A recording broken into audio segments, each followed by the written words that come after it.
Let me start by saying this. Most of you, if not all of you, are familiar that we had a coaching program called Double Your Income Coaching, which was a great name that Nancy gave it.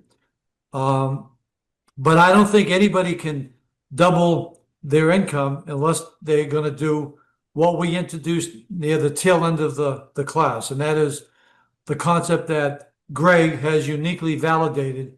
That is through getting back to your sphere of influence and arranging for what we're calling consultations, either coffee consultations or in-home consultations, because otherwise the math just doesn't work. And I'm going to go over the math momentarily, but we're combining the double your income concept with this whole idea of new math and really acting as a consultant.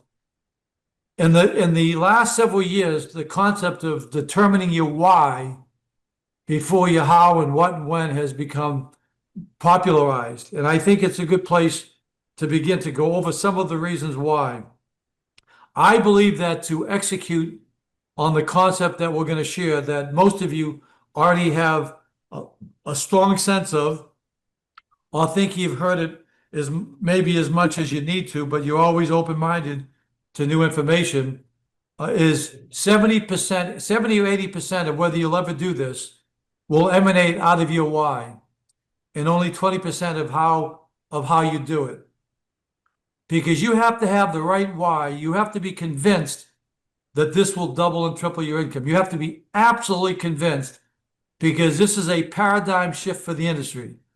You have to be convinced that this is what the public wants. You have to be convinced that this is what your sphere of influence and your clients want. And above all, again, you've got to be convinced that you know how to do it and you're comfortable in doing it. So those are some of the things that both myself, Greg, and of course, John will be covering. Let's talk about some of the whys. I've asked, why is it that there's an 80-20 law in real estate? Now, the 20-80 law, most of you know, if not all of you, is that 20% of the real estate agents do 80% of the productivity. Now, you might think that that disproportionate math is evident across the board in multiple professions, but it is not, other than pro athletes who somebody's like getting, $100 million over 5 years. But typically, you don't see engineers, you don't see attorneys, you don't see doctors, you don't see engineers, you don't see pharmaceutical salespeople, you don't see people who work for selling for Microsoft, etc. 20% doing more than the other 80%. Why then is that the case in real estate? And my answer is this. The reason that's the case in real estate is that the prevailing business model that one must follow to make 100, 200, 300, 400, 500, 600,000 or $1 million in real estate does not work for at least 80% of the people, or they won't work that business model. Now, what is that business model?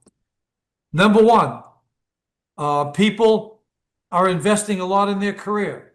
We had on the Double Your Income coaching program, we had several people making millions of dollars a year. Andy C. from Silicon Valley makes $10 million a year, but he invests, as he said on the call, he invests $1 million a year into direct mail. Julie makes approximately $2 million in her best year, and she says she invests $150,000 to $200,000 a year in personal marketing. So how many people there today are investing $5,000 or $10,000 a year into direct mail? Maybe few, if any. But that's one way to make hundreds of thousands of dollars a year. Another is that some people, for example, when I walk into John's office there in Woodbury, I experience something that I don't experience in most of the offices. There always seems to be a team of very professional, assertive gentlemen making a lot of prospecting calls. Is that correct, John? Sir, yes. So there's a team that is basically using conventional math. They know that if they call a lot of expireds, a lot of FSBOs, neighbors to the listing, general prospecting call, seeing if you're interested in selling, buying or selling a home, that they're going to be in the top 20%. And John, are those people in the top 20%? 5%. But I may not be right, but I'm convinced 90 to 95% of the agents in Lafayette and Fillmore are not making as many calls as those gentlemen are. Is that correct, John? You are correct. So how do you make hundreds of thousands of dollars in a market where the average price is $1 million? You call FSBOs, you call expires, you prospect, you invest money in your career. You also do a lot of videos. John, you're the master at doing videos, but would you agree with me? Most agents in the company are not using video through social media as much as you. I agree. Now that we've identified, so that tells us this. For the most part, the way to be very successful in real estate is to do the things that 80% of the people are not doing. But every person in the room today has heard ad nauseum, even though these aren't nauseating words, the key is you got to do more prospecting. You got to work your sphere of influence. Some people are knocking on doors, as Camilla did a great job exhibiting. But 95% of the agents aren't knocking on doors every week. So in other words, to be very successful, the 20% are doing things that 80% of the rest of the people either will not do or don't want to do. And so, therefore, many agents will never exponentially increase their income because it goes to the next research that I've done. I've asked thousands of realtors over the years this question: what percentage of your listings come from personal referrals in your sphere of influence? And I will hear anywhere from 50 to 90%. So that is a business model, and from there they'll do open houses and do business. So that is the business model that works for 100% of the industry, but especially for the 80% who aren't making as much as the 20%. Because the money they are making is typically from their sphere of influence and referrals. So therefore, it informs us that there's a greater likelihood that we can exponentially leverage and expand the way that most people are getting their business than have them convert to doing something that they're not comfortable with or they don't have the money to invest to do. And so that's one of the whys, and I call that the new math. The old math works for 20% of the people, and let it be said, we still want to encourage everybody to do direct mail, to do prospecting, send out just listed cards, call neighbors to the listing, call FSBOs, call expireds, join a lot of organizations, and so forth and so on. But for some people, the culmination of all of that idea, the culmination of all of that business methodology ends up with them making 50,000, 80,000, 100,000, 150,000, 65,000, 47,000. They're not making 2, 3, 4, 5, 6, or 700,000 because the old math only works for a small percentage of people. And people have been hearing they should prospect for 15 years and you should do more personal promotion. Okay. So that's one of the reasons, because this very well may be in your company because of Emmett Laffey's leadership, because of the fact that he's so innovative and open, and the fact that he's got partners in Greg and John and Scott and great managers like Belinda and so forth and so on, okay, that we have now come together as a group, and you are the first and only, you're one of the only two companies in America, but you're the only company in Long Island, Brooklyn, and Queens that is being exposed to this, not only a concept, but to this program that's been developed. This is unique.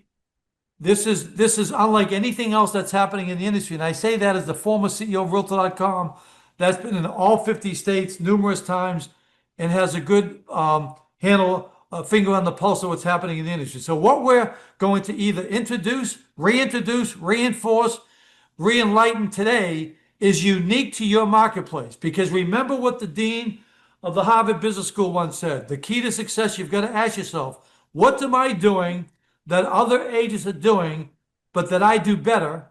Or what am I doing that other agents aren't doing? And so unless you're going to do better calling expires, FISBOs, personal promotion, then this is it. And you want to do both, but this is something that's completely new to the industry, as we will verify. Okay. The next why that we want to introduce in-home consultations backed by the real estate and lifestyle planning program has to do with the ever-growing emergence and role that AI will play. Now, years ago, people first resisted the internet in the industry. They first resisted IDX. Nobody can resist evolution. And AI is evolutionary, and it's going to have a monumental impact on where not only realtors, but where consumers go not only for information, but where they go for advice. When you get the little book we did on AI with me and Rajiv and a lot of other people, including Devin, for $10 on ebook, that will change forever, and you'll be ahead of the game with that as well. I think that consumers are going to use AI. I don't think, I know they're going to use AI for both information and advice. So what you're going to have is this: you're going to have realtors using ChatGPT and other forms of AI, and you're going to have the consumer using, especially homeowners. So that means this. Maybe some of you agree with me that consumers will think they can get better information from ChatGPT than from realtors. Does anyone else agree with that? Maybe I do. And so that we will not be as necessary to give advice. We'll help them interpret advice. But the key is this: you want to be working with people where you're mutually using AI.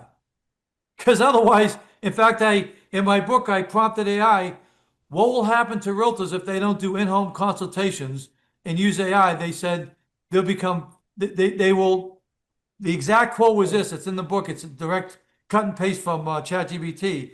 They will not survive. Just like travel agents, unless they're advisors and do luxury, they didn't survive. And life insurance have not survived because of advice. That's what's going to happen. But anyway, I'm not here to, I think agents will make so much more money in the future because of AI. It's going to be a gold mine for progressive, sophisticated agents who want to consult, because nobody is going to be able to consult without information from AI. You're going to either have to bring it, or you're going to have to review what they're getting. And you're in the first wave of this, but once you cement this relationship that we're going to help you cement with this program, they'll never go anywhere else. Because Greg, the people that you're going to talk about that you used to call past clients, will they now go to anybody else? Never. But you've got to be able to use the program, and I think in some form, and customize it to do that. So the other thing about AI is this: do you think over the next 10 years, more buyers will go directly to the listing agent or a FISBO than in the last 10 years? I think so. AI says FISBOs will go from 6 to 7 to 15 to 20%. But right now, I think we're in the infancy of this. I think we're beginning to see more buyers than ever go directly to the listing agent. Now, if somebody's playing real estate checkers, here's what they say: oh, Allan, that means that getting listings will be all the more important. That's the checkers thinker. Here's the chess. When home sellers see, hey, wait a minute, if the buyer didn't need representation, why do we need it? Hey, if my husband's not going to use an attorney, maybe I don't need an attorney. Because once you break the value of something that's symmetrical, it affects both sides. Therefore, what's the solution? To make sure we have relationships with all potential homeowners that are based on high value and consultative services before they have a transactional need. Right now, 90% of people say they're going to go back to their agent, and only 10% do. People have called them past clients.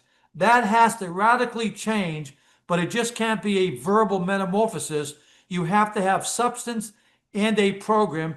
And Laffey has the only program of its kind in Fillmore in metropolitan New York. So that's another reason. Just like when I went to the hospital, I said this to Greg. I had printouts from ChatGPT and Google about all the things because I can get the same information that doctors can. I can't do a culture, but I can get all of the explanations for every possible thing I might be having, but I need them to interpret it and infer it. Okay? I don't need them to basically tell me what this is or what that is. I know that now.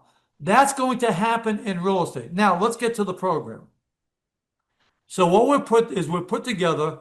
Does everyone have their workbook, Greg? Yes, everyone has one. How many agents in the history of the industry, when a consumer has asked, how's the market, ended their answer with, I would love for you to become one of my real estate clients? Try zero. And I'll tell you why. Because it would be completely illogical, because the industry made the colossal mistake, unlike any other profession, to only define a client when we're working with them on a transaction. Do financial planners have clients even when they're not working with them that day or on a deal? Of course. Do lawyers? Of course. I think we're the only profession I can think of. It makes the industry, I hate to say this, look like the Confederation of Dunces. Because what we ended up doing, we limited our value. We only called people clients during a transaction. Therefore, after the transaction, we call them a past client, which I'm rectifying for the whole industry. And I don't mean to sound egotistical, but it's a fact. But now we understand that because we called them past clients, that made us past agents. And then if we call people after a transaction a past client, before we ever had a transaction, because if somebody didn't have a transaction for 2 years, they became part of our database, not our client base, our database. And we used our CRM to keep in touch, but not as a client. Look at all the CRMs. They use the term to this day, past client. They still use the term your database. You've got to elevate your database to your client base. That's what Greg is doing, because someday he wants to sell his client base. Correct, Greg?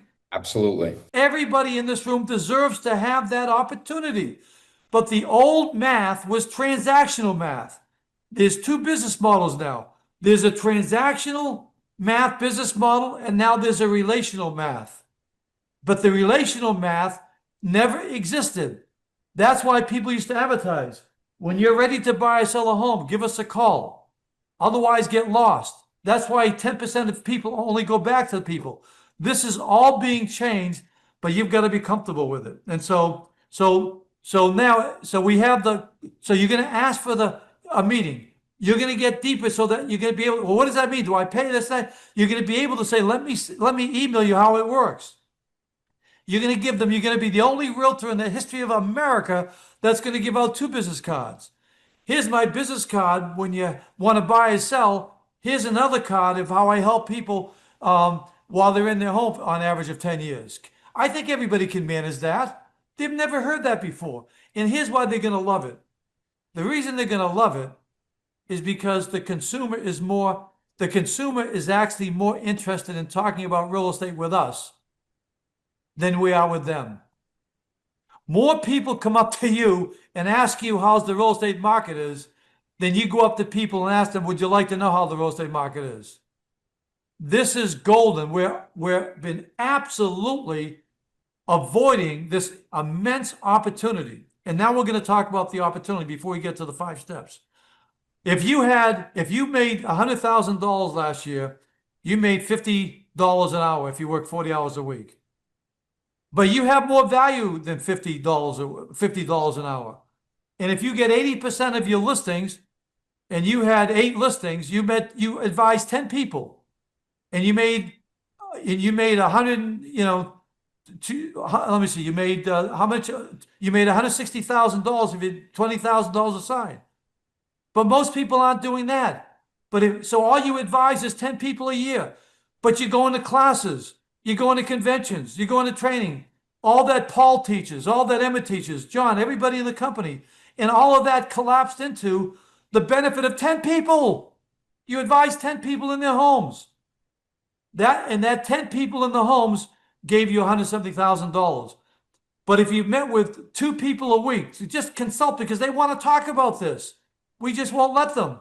If you start with 2 people a week, 100 people a year, you're gonna make at least $230,000. We're gonna go over that math. And or if you make 200,000, you're making $2,000 an hour. That's the new math. No one's ever before taught that math. Okay. Oh, work your farm. Oh, I have client appreciation parties. We're not talking about that. Oh, I offer free CMAs. We're not talking about that. This is serious coffee or in-home consultation. So if you had 100 people that you met during the year, I asked people, how many listens would you get? Only 10 are going to sell. How many listens? I get 8. 8 times 20, that's 160,000. How many referrals would you get? How many of them would be buy that you get? I get 4. Okay, that's another $80,000. Your math, not mine. If you bring in home improvement and home maintenance people, I'm gonna get 5 or 10 more deals. Okay, that's another 200,000. Not my math, your math. That's exactly what's going to happen. You're not just going to have a sphere of influence. You're now going to have spheres of influence. You could have 200 people in your sphere, but each of those people have 200 in theirs. But you're not going to influence their spheres because you told them we're in a low inventory market or because I've never been busier. You're only going to have them influence their spheres on your behalf, like the politicians do, if you bring greater value, that they can say, by the way, we're appealing our tax because of Greg.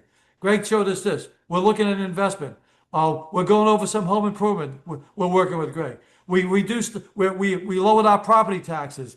This is what we're talking about. So now let's get right to that. So there's no way in the world you're not gonna make hundreds of thousands of dollars based on what everybody's telling me they would definitely, okay? And not one person is saying, I have a plan to make 300,000 more with FISBOs. I haven't heard, I'm gonna make $300,000 because I'm doing personal videos. I haven't heard that in America. But Greg has already proven you're going to make hundreds of thousands of dollars more. It's proven. And it's proven in my other company. So now let's get to the program. On the cover, and I'm talking fast because I don't want to keep you too late and so forth.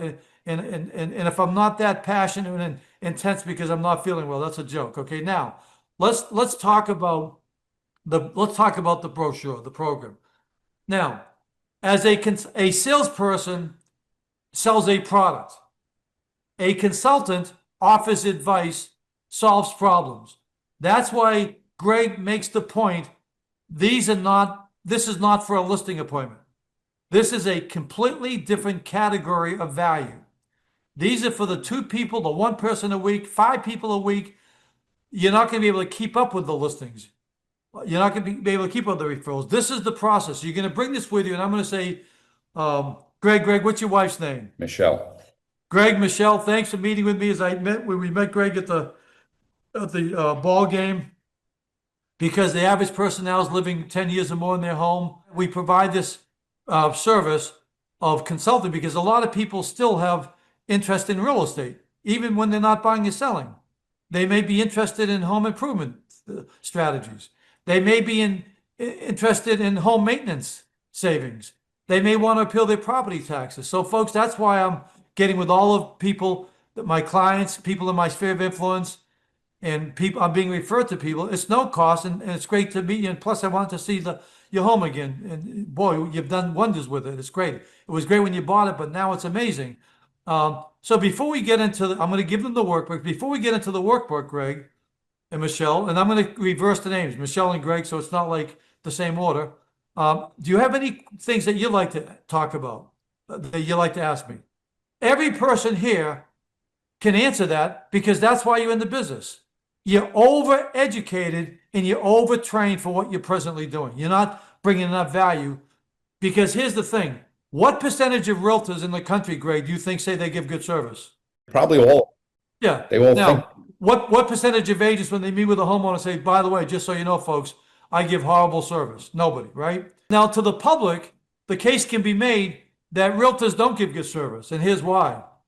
If I went to Long Island Motors and I bought a BMW there, and Susan was the salesperson, and she took me on 3 test drives, gave me great financing, explained everything to me. A year later, if somebody says, I'm thinking of buying a BMW, I'll say, by the way, go see Susan. She's a great salesperson. Oh, and by the way, they've got a great service department. See, everything a realtor does that they think is service, it could be said they did that because it helped the home sell. That's why you're paid. That's part of your compensation. Service is value added. Service is other than how you get compensated. Okay. Oh, by the way, the doctor gave, they don't even use the word in doctor. The doctor gave me great service. He did surgery. No, that's your skill.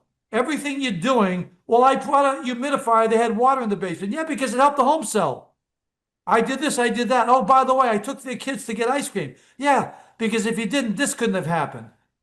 Service is this. This is service. This is a consultative service.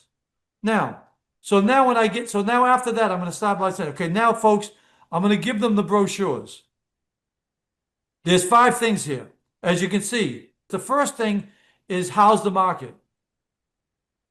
Greg, Michelle, people come up to me every day, ask me how's the market. And I always feel bad because it requires a more sophisticated and comprehensive answer than just it's a buyer's market, it's a seller's market, it's a normal market, okay, it's a low inventory market, okay. My clients deserve a lot more than that. And that's why what I brought tonight, with the help of AI, here's an overview of the national market, the Long Island market, the Brooklyn market, and here in Woodbury. What we're seeing here is that these types of homes are selling better. Are people now in this price, they want outdoor kitchens, or they want this, or they want that, or they want this, or they want that. See, you're off to the races. Then after that, I think it says, would you like me to do a CMA on your property, right? Now, I want to, in the future, change that to an MMA. A CMA gives you an estimate of value. MMA also shows you how you can improve your value. 100. How many of you would you like to do 100 CMAs next year? You're not going to get them from the old math. You're not going to get them from calling FISBOs or doing personal videos. If somebody comes up with a better way to get 100 CMAs done than this, let's dump this program and move on. I'm all for progress. I don't think so, though. Okay. Now, then you go to the next one. What percentage of homeowners do they think do a home improvement? So 95% of homeowners are doing a home improvement. Now ask this question. What percentage of agents are brought in before the homeowner does the home improvement to discuss it with them? Now, if you go in there and you're bringing with you, now where are you going to get all the best returns on investments on home improvement? We have the checklist, AI. That's what we got that. So now if you're engaging people in the home improvement, is there anybody so far who can handle any of this? Because some of you can't handle knocking on doors. You can do it physically, you can't do it mentally. Some of you can handle calling FISBOs and expireds, and that's not a criticism. That means you're more normal, okay? But is there anybody who can handle handing somebody from AI a home improvement checklist? I don't think so, okay? And it's so simple. Okay, so now, but here's what this is going to cause. Greg loved Julie Vanderpool's lifestyle stories. And Greg said this is the best idea he saw in the forever, and he could be right in one way. It's the best idea during a listing presentation. But it's not the best idea to get listing appointments. It's not for that purpose. And it's not the best way to get referrals. The best way that Julie gets referrals is she has put together her services list of all of the general contractors, plumbers. If you get into this program, I think it's going to put more wonderful pressure on everybody in every office, even if the manager does it in every office, to put together for your region, your ESA, clients only directory. Okay. Now, do you think you're more likely to want to have that if you're doing in-home consultations than during listing presentations? Of course you are. Alan, what a ridiculous rhetorical question. Now, when you bring that with you, you're going to bring a lot of value. You're not guaranteeing anybody, you're recommending them. If you recommend a landscaper a snow removal, a carpenter, a general contractor, do you think that person might also give you a referral? Absolutely. Okay. Now, so that has to do with home improvement. And do some people do spend a lot of money on home improvements, but they make a mistake regarding resale value because they didn't get your advice? Does that happen? Yes, yeah. All the time. Now, one of your whys is that you want to help people. You want to help your friends. You want to help their friends. And not only that, you're going to make hundreds of thousands of dollars and you're never going to be interrupted. You're never going to have to, people say, gee, can we just get to the price? What's your commission? How long you been in the business? How many homes have you sold in this area? What makes you different? Those days are over. On this category of business model, you want to do both, but if I had to do one or the other, I'd do this in a heartbeat. Now, the next thing is this, because this is hundreds of thousands. The next thing is home maintenance. What percentage of agents are involved in people on home maintenance? Just bringing it to their attention. And by the way, home maintenance is another form of home improvement because they're going to need a carpenter. They're going to need a plumber.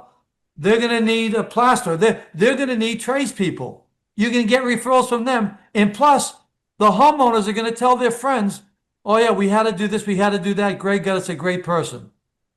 You're going to be the Pope of Greenwich Village, but it's going to be in Long Island, Brooklyn, and Queens. Okay, now the next thing is, I think, home savings. What percentage of realtors in Long Island, Brooklyn, and Queens have ever gone into people's homes while they're in there, when they're not buying or selling, to talk to them about home savings costs? Try none. The next question, what percentage of people in Long Island, Brooklyn, and Queens do you think they're paying too much in property taxes? How about everybody? The only way you have access to people is through their concerns. And there's nothing you have to do. All you're doing is facilitating a conversation. You're bringing focus onto something that they're always concerned about, but no one before has ever crystallized an approach to dealing with all of this. Now, how are you gonna learn how somebody can appeal their property taxes in Dix Hills and Woodbury and Woodmere? How are you gonna do it? Are you gonna ask the agent next to you? No, you may not have time. You're gonna ask ChatGPT. It's gonna tell you in 7 seconds how somebody can appeal their property taxes in Woodbury. You're gonna print it out. It's gonna go into your file. Do you think people are gonna, these are ridiculous rhetorical questions. Do you think homeowners are going to appreciate you doing this? You're going to own them for life, as Emmett says. Emmett makes this point all the time. They're going to put an end to real estate roulette. People have one doctor, one dentist, and they know 5 real estate agents. And out of those 5, you could be 20% and you got 8 listings last year. Let's put an end to that. So now you're gonna show them, you're gonna give them the form of what they have to do. And you might even say, would you like me to do a CMA on that? And then you say, by the way, I'm also going to show you how I can improve. But you know what? You might want to move. You're going to be the catalyst for move, improve, or relocate decisions. You're not going to be able to keep up with what you're going to be receiving. And then at the end of this, did you find this meeting valuable? How many of you, by a show of hands, think that the homeowners are going to say it was valuable? Raise your hands. Everyone. What percentage of homeowners on a listing sometimes say they want to think about it and they'll get back to you? That's not going to happen here. This is going to culminate. You're going to feel great about yourself because you're going through this process. You're going to learn more about home improvement. You're going to learn more about home maintenance. You're going to learn more about construction. You're going to learn more about different markets because ChatGPT is going to be there for you. You're going to learn more about how they're going to appeal their property taxes. You're going to be doing so many CMAs, your head's going to be spinning. You're going to get so many referrals, your head's going to be spinning. And Greg is the first person to prove this. And he's a partner in the company, and he has a lot at stake personally, and he knows. And Emmett is the most sophisticated, hands-on, practical, savvy, intellectual person I've met about real estate, and he did a video. This is the way to go. This is the way to go. And to me, this is no skin off my nose because I'm not going to be in the business 5 or 10 years. I may not be 2 years. I may not be one more year. But if you're going to be in this business for 2, 3, 5, 10 years, change this immediately. Even if you do one this month, role play it with a friend, role play with your partner, your spouse, role play with each other at the office. They'll love you for this. You'll start getting referrals immediately, and you'll double and triple your income. But don't give up on the others. But a lot of people are not going to do it. They're not calling FISBOs. They're waiting for people that they've stayed in touch with. Oh, I send out updates. I do client appreciations. I send just listed cards. I belong to this organization and organization. But here's the problem. You're not bringing enough value. You can't have value added unless you're adding value. Given the market updates, home improvement ideas, home maintenance, you are actually adding value. And that's the basic law of compensation. It's in direct proportion to the quantity and quality of service rendered. You're adding an unbelievable and unprecedented service, and it's in your wheelhouse because a lot of you would be more comfortable having a relaxed conversation with friends and friends of friends in their home, having coffee and pie, than going into a FISBO and expired or in a competitive listing situation. Okay, so with that, the last question is this. Folks, is there anyone that you know that might also benefit from the service? Think about it, folks. And then when these people are with their spheres of influence, not your sphere, but their sphere, anytime somebody brings up real estate, they're going to want to reward you. So with that, I'm going to turn the rest of the meeting over to Greg and John. Thank you so much for your kind attention. And thank you, Devin and Brian, for putting this program together for us.